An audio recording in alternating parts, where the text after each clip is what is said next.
Indonesia baru berusia 10 bulan. Negara yang diproklamasikan dengan penuh harapan itu bahkan belum memiliki batas wilayah yang benar-benar aman. Di berbagai kota, pertempuran melawan tentara sekutu dan Belanda masih berlangsung. Ekonomi nyaris lumpuh, pemerintahan belum sepenuhnya terbentuk. Dan di tengah revolusi yang belum selesai, muncul pertanyaan yang jauh lebih berbahaya. Siapa yang paling berhak menentukan arah Republik Indonesia? Apakah kemerdekaan itu mesti dipertahankan lewat diplomasi, yang artinya harus duduk satu meja dengan bekas penjajah? Atau kemerdekaan hanya bisa dijaga dengan senjata, tanpa sedikit pun kompromi? Perbedaan pendapat itu pelan-pelan berubah menjadi pertarungan politik. Perselisihan berubah jadi konspirasi. Dan pada awal Juli 1946, Republik Indonesia menghadapi sebuah krisis yang nyaris menjatuhkan pemerintahnya sendiri. Peristiwa ini kemudian dikenal sebagai peristiwa 3 Juli 1946 sebagai upaya pengambil alihan kekuasaan yang oleh banyak sejarawan disebut sebagai kudeta pertama dalam sejarah Republik Indonesia. Tapi apa benar seperti itu?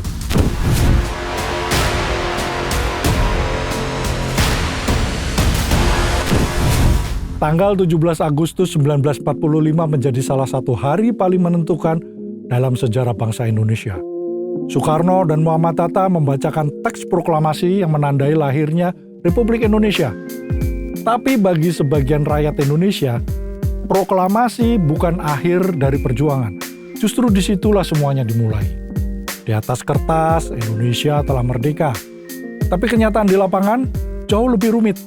Jepang menyerah pada sekutu pada tanggal 15 Agustus 1945. Tapi kekalahan Jepang tidak otomatis membuat Indonesia benar-benar bebas.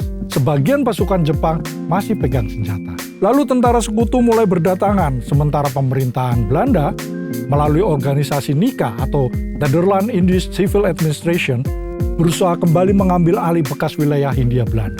Artinya, Republik yang baru lahir harus segera mempertahankan kemerdekaannya, bahkan sebelum memiliki fondasi negara yang kuat. Di banyak daerah, kelompok-kelompok pemuda mengambil alih gudang senjata Jepang secara mandiri. Laskar-laskar rakyat muncul dengan komando masing-masing. Penuh semangat revolusi, tapi sering tidak berada di satu garis komando. Situasi ini membuat Republik memiliki ribuan pejuang, tetapi belum tentu memiliki satu kekuatan militer yang benar-benar terpadu. Pada saat yang sama, pemerintah juga harus membangun sistem politik dari nol. Untuk membantu presiden menjalankan pemerintahan, dibentuklah Komite Nasional Indonesia Pusat atau KNIP. Awalnya KNIP hanya dirancang sebagai badan penasihat presiden. Namun melalui maklumat Wakil Presiden nomor 10 pada 16 Oktober 1945, fungsi KNIP berubah secara drastis. Lembaga ini memperoleh kewenangan legislatif sementara. Dengan kata lain, Republik Indonesia mulai bergerak menuju sistem pemerintahan yang lebih parlementer. Meskipun konstitusi yang berlaku saat itu sebenarnya masih menempatkan presiden sebagai kepala pemerintahan yang sangat kuat. Di tengah dinamika tersebut muncul satu nama yang perlahan menjadi pusat perhatian.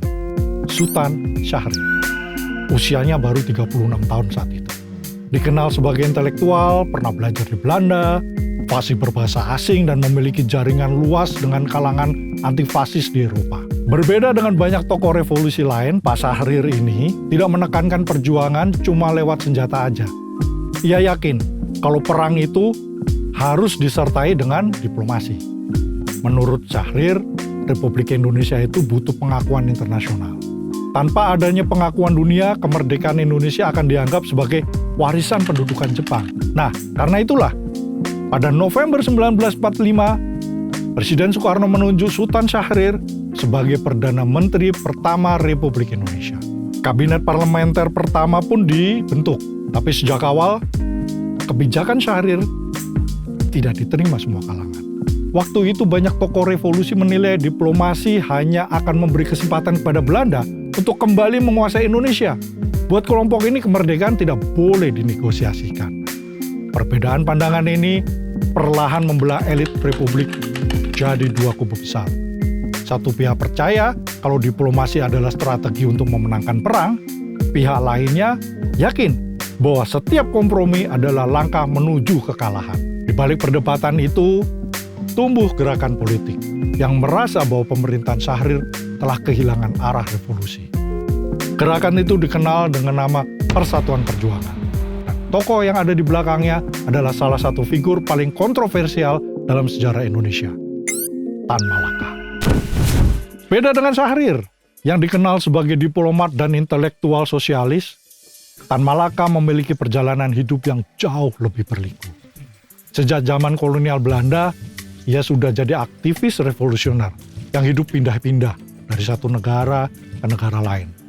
Pernah berada di Belanda, Jerman, Rusia, Tiongkok, Filipina, hingga di Asia Tenggara yang lain.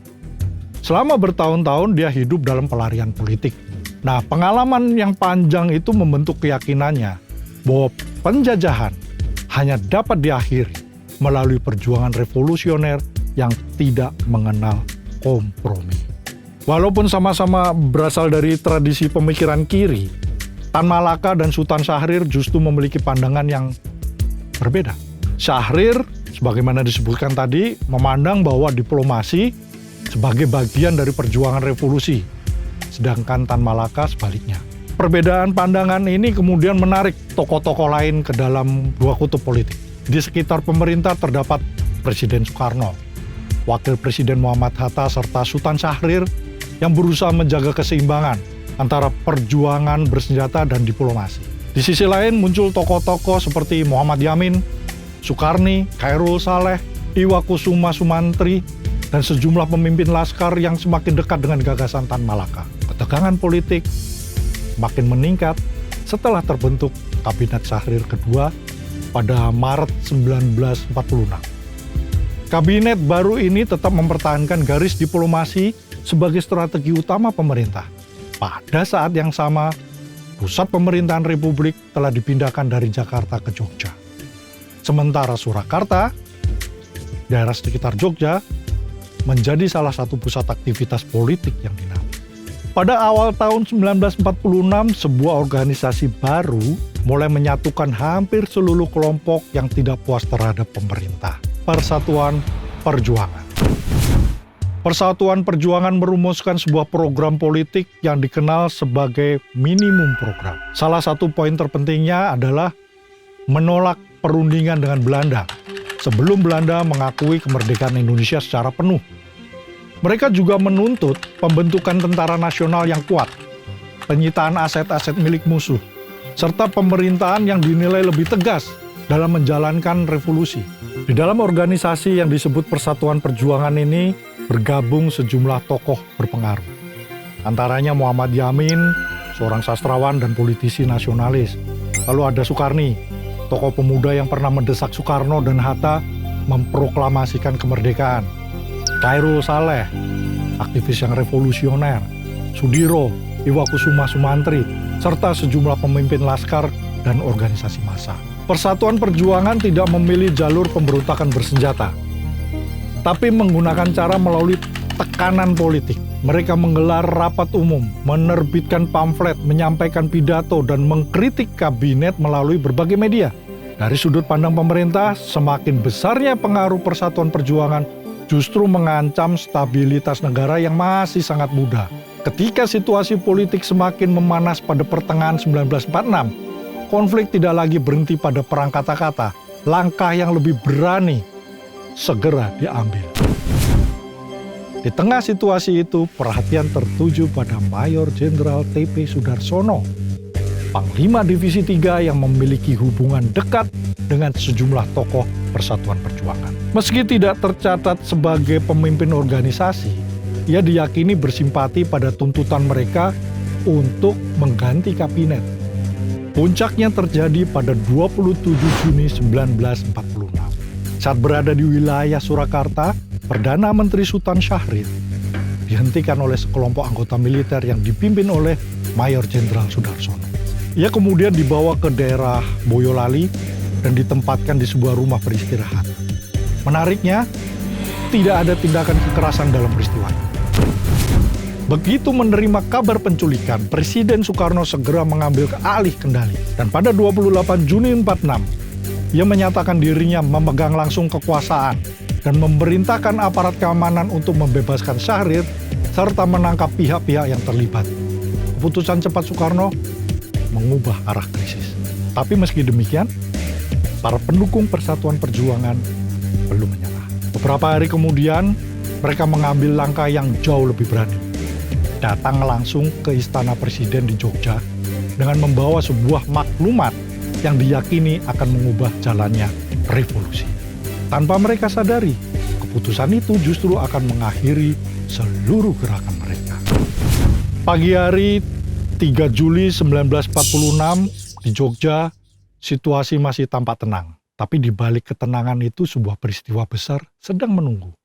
Mayor Jenderal Sudarsono didampingi sejumlah tokoh Persatuan Perjuangan datang ke Istana Presiden untuk menemui Presiden Soekarno. Mereka bawa sebuah maklumat yang diyakini dapat mengakhiri krisis politik. Inti maklumat itu sederhana tapi sangat menentukan. Mereka meminta Presiden membubarkan Kabinet Syahrir, menyerahkan kekuasaan kepada suatu pemerintahan baru yang dianggap lebih revolusioner, serta menjalankan tuntutan-tuntutan Persatuan Perjuangan. Tanpa ragu, Presiden Soekarno menolak seluruh isi maklumat. Ia kemudian memerintahkan agar Mayor Jenderal T.P. Sudarsono dan tokoh-tokoh yang terlibat segera ditangkap. Keputusan ini menjadi titik balik peristiwa 3 Juli 1946. Di saat yang sama, perhatian juga tertuju pada Jenderal Sudirman, Panglima Besar Tentara Republik Indonesia. Beberapa tokoh oposisi berharap jenderal ini akan berpihak kepada mereka karena sama-sama dikenal memiliki semangat perjuangan yang keras terhadap Belanda. Namun harapan itu tidak terwujud. Jenderal Sudirman memilih tetap setia kepada pemerintah yang sah. Baginya persoalan politik harus diselesaikan tanpa memecah persatuan tentara. Sikap tersebut membuat sebagian besar satuan TKR tetap berada di bawah komando pemerintah.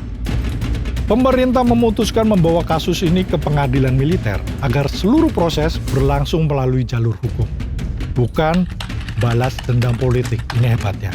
Dan dari persidangan itulah lahir sebuah putusan yang hingga kini tetap menjadi satu-satunya keputusan dalam sejarah hukum Indonesia.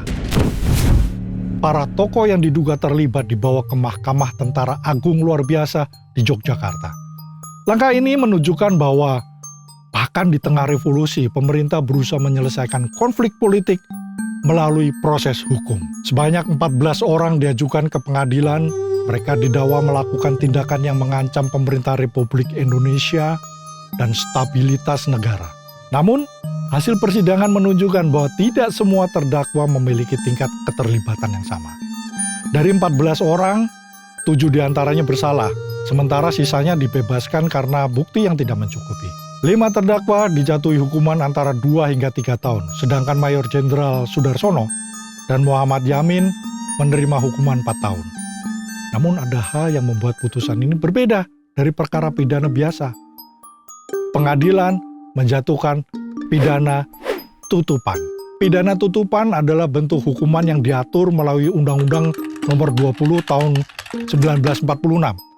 Hukuman ini diberikan kepada pelaku tindak pidana yang dianggap bertindak bukan demi keuntungan pribadi, melainkan karena keyakinan politik atau motif yang dipandang berkaitan dengan kepentingan negara. Artinya, mereka tetap dinyatakan bersalah tetapi menjalani hukuman di tempat khusus dengan perlakuan yang lebih baik dibanding narapidana biasa. Seiring berjalannya waktu, sebagian besar terpidana memperoleh grasi dan kembali aktif dalam kehidupan nasional. Peristiwa 3 Juli 1946 pun meninggalkan pelajaran yang penting. Di satu sisi, peristiwa ini menunjukkan betapa rapuhnya Republik Indonesia pada masa-masa awal kemerdekaan. Ancaman yang datang tidak hanya dari Belanda, tapi juga dari perbedaan pandangan politik di antara para pejuang sendiri. Di sisi lain, keberhasilan pemerintah menyelesaikan krisis tanpa perang saudara menjadi salah satu faktor yang menjaga persatuan nasional di tengah revolusi.